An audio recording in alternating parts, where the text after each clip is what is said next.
वफाकी हुकूमत ने कामयाब जवान प्रोग्राम फौरी शुरू करने का फैसला किया है। वज़ीर ख़ज़ाना असद उमर और वज़ीर आज़म के मामले खुसूसी उस्मान डार ने इजलास में शिरकत की।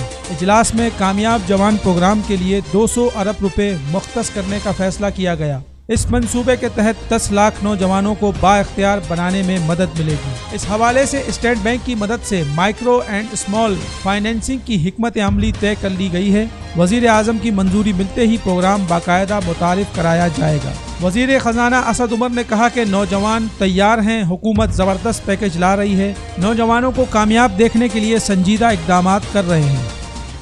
तिजारत न्यूज़ को यूट्यूब पर सब्सक्राइब और लाइक कीजिए।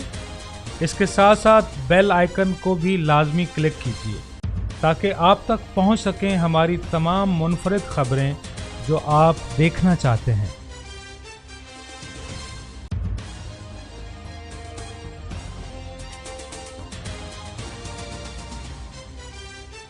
आप देख रहे हैं तिजारत न्यूज़, बेहतर अपना